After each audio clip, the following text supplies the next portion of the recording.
Let me tell you something. Supernatural cosmetic surgery? My guest, Nasir Siddiki. Let me ask you a question, Nasir. Yes. I'm going to take you to the hospital room. Yes. When for the first time you got out of your bed, Yes. you went to the mirror, Yes. you looked at your face, your body. What did you see? That morning I got out of bed, wanted to go to the bathroom. I climbed out and walked to the adjoining bathroom. As I opened the door, I looked in, and what I saw made me bring up. I started to actually bring up, and what I saw was a deformed head with blisters 1 inch in size. This ear so deformed it was touching this shoulder, and blisters all the way down the side of my head, the side of the face, the neck, and the shoulder. I could not believe I was looking at my own face. I don't know if you ever saw The Elephant Man, but this side of my face was totally deformed. When you saw that, obviously, horror, Yes. fear. Yes. What else? What did you think? Well, this is just another problem that I will take care of? No, I could not face, this is a problem that I could take care of. That morning, for the first time in my life, I had got a pen and a piece of paper and I wrote my will. I knew there was something wrong with me and something that was very serious. I didn't know what it was. Let me take you back to a young boy. Your father was born in Egypt. You were born in Pakistan. Yes. You're going for a nice family drive. Yes. Near Paris. Yes. And what happened? I remember we were in this car. It was we were driving just outside of the city of Paris, and as we were going around this corner, a bus hit us head on, totally destroyed the car, and the next thing I remember, I was lying half in the car, half out. As I crawled out of the car, this is not supposed to happen to us. This happens to someone else. It's like a 9-year-old happy go. What was your life like before? I was brought up in a Muslim home. My father, my mother, brother and a sister, we had a wonderful home. We were traveling on holiday. Everything was going fine. The last thing I thought was we would ever get into a car accident. My mother would die. Were you fairly prosperous? Yes. My father was a very educated man. He was a professor. He was a teacher for many years in England, in London. Okay, so you remembered crawling out of the car. Yes. Then what? Yes. I saw the man climb back into his bus and drive away, and I was screaming at him. There was blood pouring down my leg, and as I came back to the car, there was just no sign of life. My mother had died. I didn't know that. I couldn't wake her up. I couldn't wake my father up. I didn't know he was in a coma. My brother and my sister were both knocked unconscious, and they were lying in the car. I just got on my knees and I just started crying. I didn't know what to do. Everyone was speaking French. I didn't know their language. And then a bus stopped of Boy Scouts that spoke English, and they called the ambulance and took us to the hospital. It was strange being in a hospital where nobody spoke your language. For a 9-year-old, when did you realize that your mother died? What happened to your father? My father was in a coma for a month. They had to take a bone out of his leg and put it in his arm. They didn't know if he was going to come out of the coma. My sister was the only one that went to my mother's funeral. They buried her just outside of Paris. And they just kind of kept it quiet. They didn't tell us until we were ready to leave the hospital, which was 1 month later, and then I found out that my mother wasn't coming with us. What effect did this have on you? My whole life fell apart.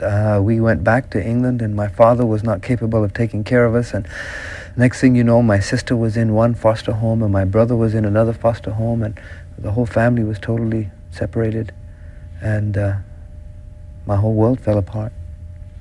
But you took this horrible tragedy, and sometimes when people go through a tragedy like this, they're through, they're finished, they're wiped out.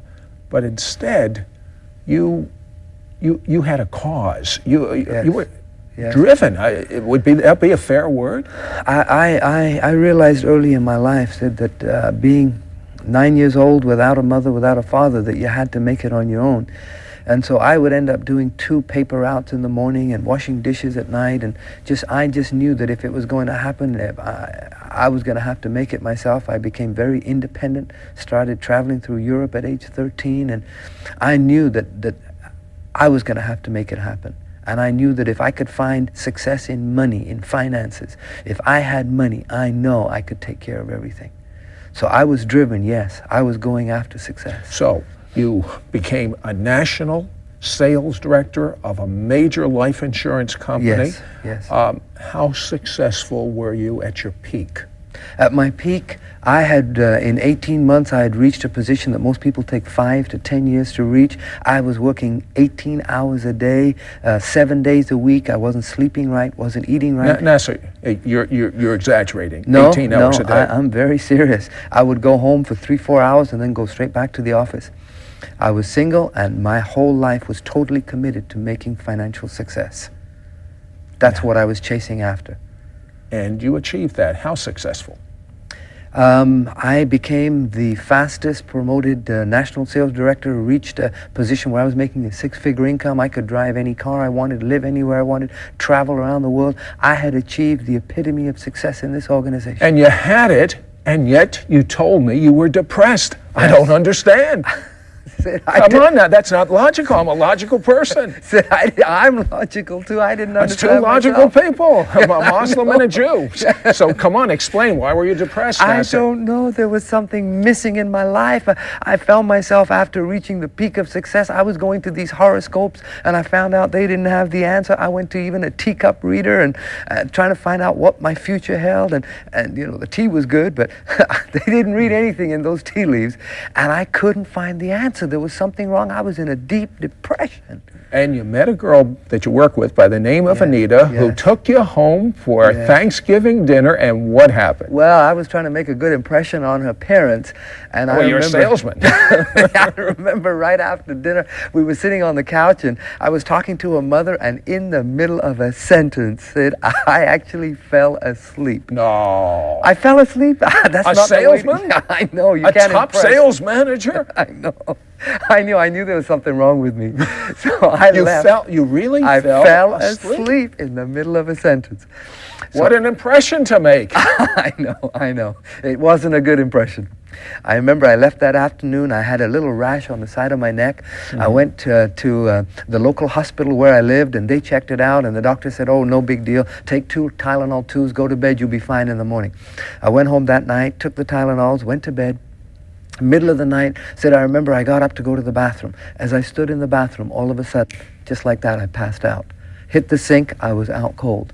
When I came to, I could see the bottom of the sink. I stood up. As soon as I stood up, I passed out a second time.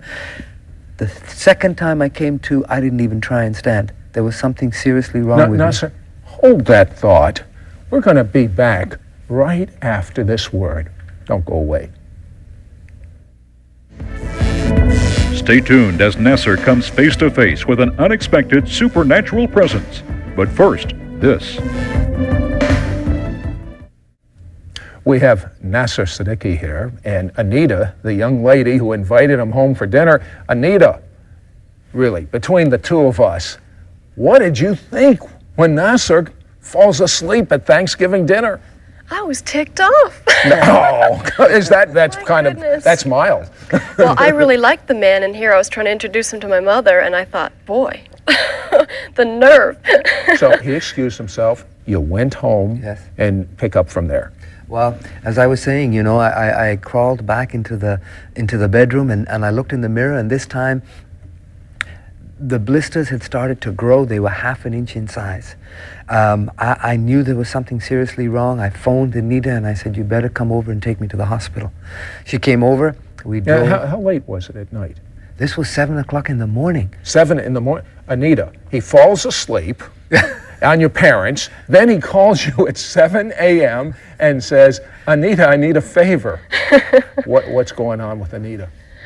I wasn't sure what was with him. It was unlike him to do that. He was a man that was always busy doing something. Everything had its schedule, and it didn't make sense. It was very out of the ordinary for him to do that. So she took you to the hospital, then what? Yes. The doctors diagnosed it as the worst case of shingles ever recorded at Toronto General Hospital. the pain was like somebody put gasoline on the side of your head and put a match to it, and you have to sit there and watch the skin burn.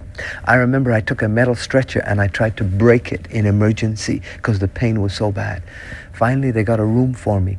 You had pain Yes. when your mother died Yes. as a 9-year-old, Yes. but it's a different type of pain. Oh yes, this was I totally... imagine you never thought you'd go through that kind of pain again. Never. Never. My skin was burning up from the inside out. It was the worst experience I ever had. They put me in that hospital bed, and that's when I woke up in the morning in that hospital room and walked in that bathroom. And all of a sudden I was looking at a horror movie, and it was my own face, totally deformed with blisters all the way down the side of my head. I didn't realize that shingles could be so devastating. Yes. Yes. Was it life-threatening? Yes, what happened? It's the nerves burning the skin, Sid, from the inside out. And you could see blisters just kind of growing in front of your eyes and joining. Even the doctors and the nurses would not walk in without gloves and masks. Why? Because it's highly contagious. And even though it was highly contagious, they wouldn't walk in. Anita sat in there the whole time. Anita? Why? The man had no family there. He had nobody that cared for him enough to be there for him, and I just felt that I should be there for him. I only knew him for a short time, but I felt for the man. I know, but it's contagious. They told me it was contagious. In fact, they didn't even think it was only shingles. They thought it was something even worse. They just did not know. Yes. I don't understand why you stayed.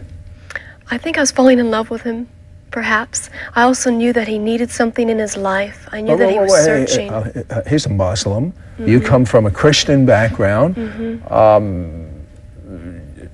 You were considering marrying a Muslim? Well, I wasn't considering marrying him at the point. But I did. So you're falling in love. Well, I admired the man for certain reasons and for certain attributes that he carried, that he had. But I also knew that he was searching. And I knew that if there's nobody else for him, me as a Christian, I ought to at least stay by his side so that if he ever does have a question, I could at least reach out and have an answer for him. He was a self-made man. He was the kind of guy that would walk in a room and everybody would jump, snap his fingers, and they'd be there.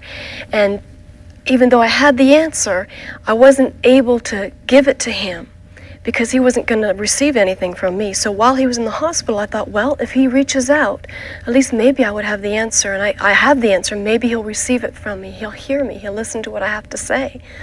So that was my hope at the I time. understand. What happened next, Nasir? Next morning, I wake up in the hospital bed, blisters 1 inch in size. They're growing. It's getting worse. Blisters 1 inch in size. 1 inch in size. And you're telling me it was eating into the nerves, like in your brain? Yes, from here all the way. This ear was deformed. This face was deformed. At one point, they wanted to sew the eye to try and save it. All this neck was totally covered in blisters. This shoulder right across this chest, and it was going down the back. Anita, did you see this? I sure did. What did you think? It was disgusting. It was something you wouldn't want to look at. It's so horrible you can't describe it. We tried to get somebody to come in and take a picture, and the picture didn't turn out. But it was so horrible. You'd vomit just to look at him. The doctors wouldn't come into the room. I had a chicken pox the next morning, from the top of my head down to my toes. Now I've got blisters 1 inch in size, shingles, and chicken pox. That night, Sid, my temperature hits 107.6. Now, 104 is considered dangerous, as you know. 107.6, they call it hypothermia. Oxygen doesn't get to the brain, and the brain cooks itself. And I'm shivering with 12 blankets and a temperature of 107.6. They had no idea why the body was not fighting back. I remember the next day, 2 doctors came in. They stood on either side of the bed. I don't know what they looked like. They had masks on and gloves, and one looked at the other. And right there, they passed my death sentence. They said, we don't know why his body is not fighting back. It was as if my body had given up, and there was no fight left. And they said there was nothing that they could do.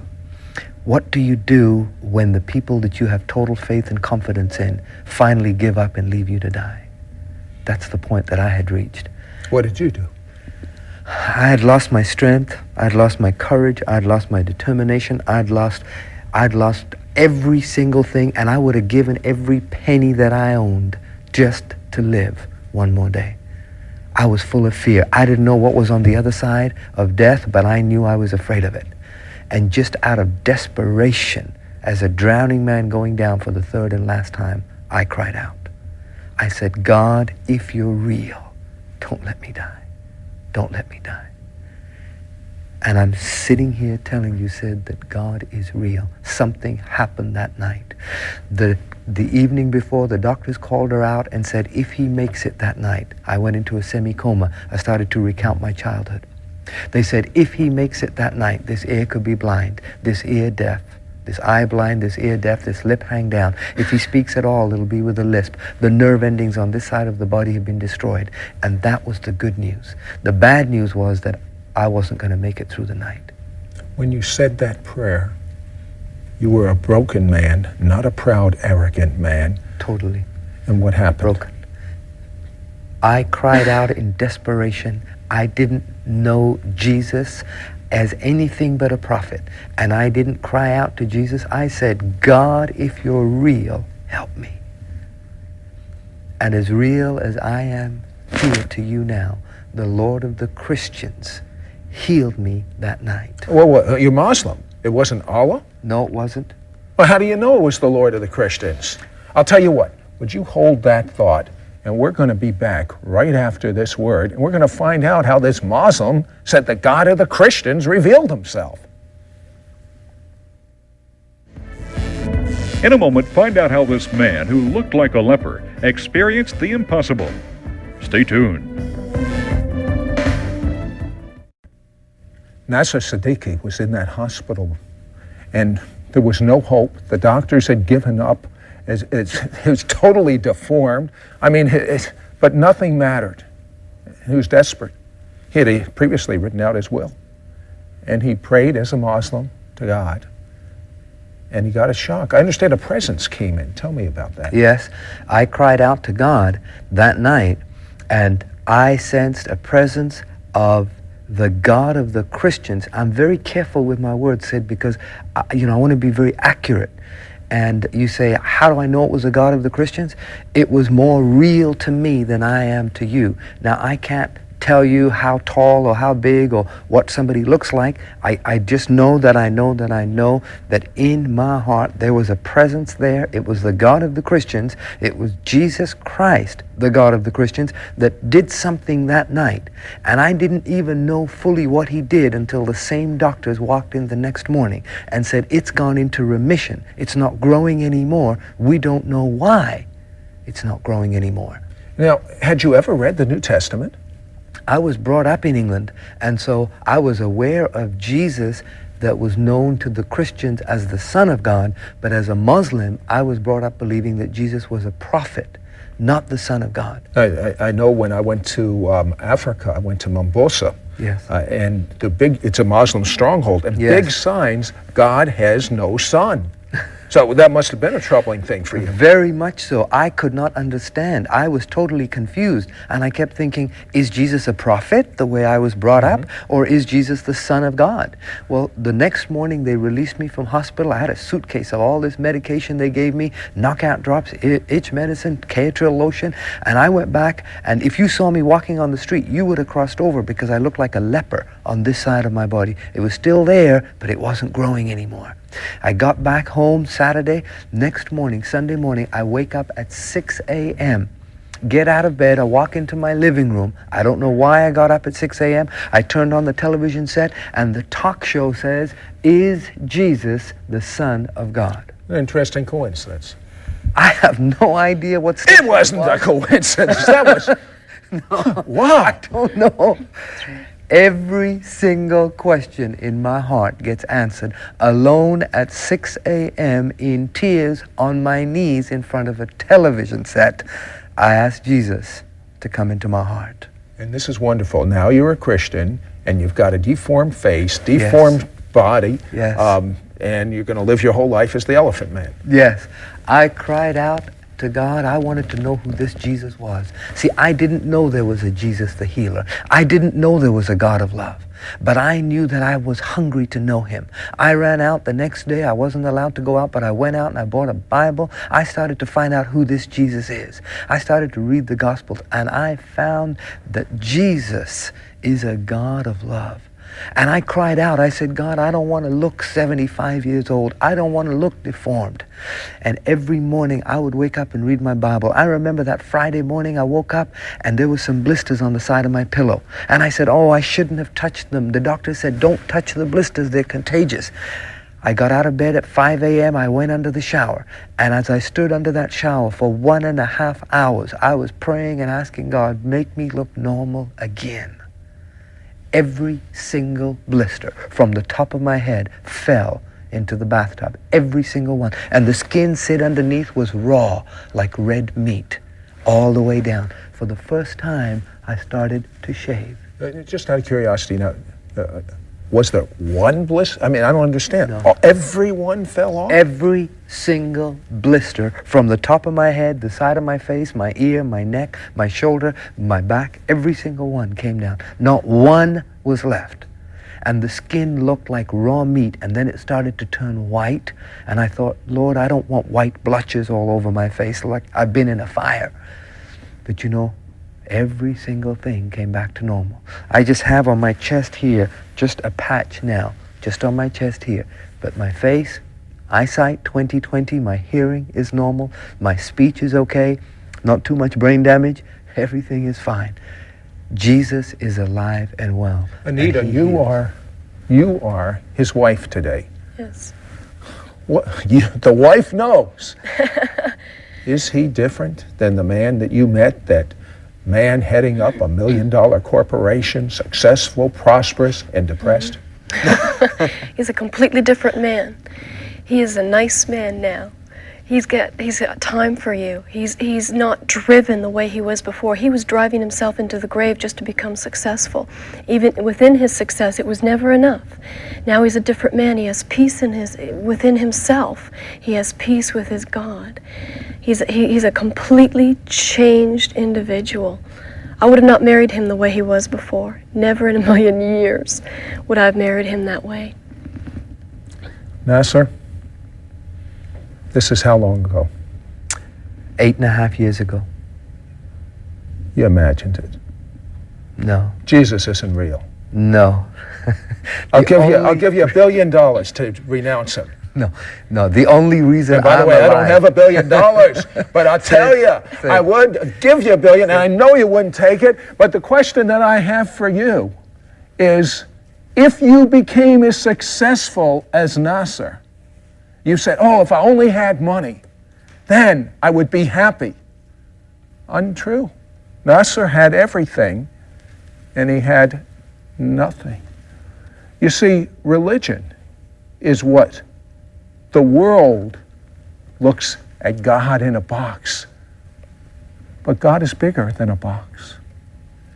He wants you to know him. Put away the hypocrisy you've seen. Put away the tradition that you've seen.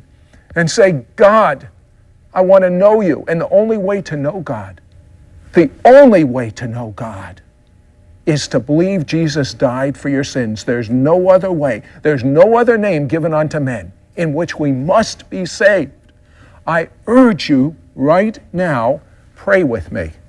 Say this prayer. Dear God, out loud, dear God, please forgive me. I'm sorry. I believe that Jesus died for my mistakes. I make Jesus my Lord. Come inside of me. Take over my life. I make you Lord over every area of my life. Amen.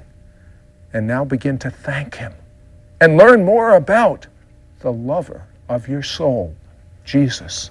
Start reading the New Testament as if you've never read it before. Believe everything that you see. And remember, if you need a miracle, you don't need a miracle. You need God. You don't need religion. You need God. You don't need tradition. You need God. And God wants you. That's the good news. Good news. It's good news. It's good.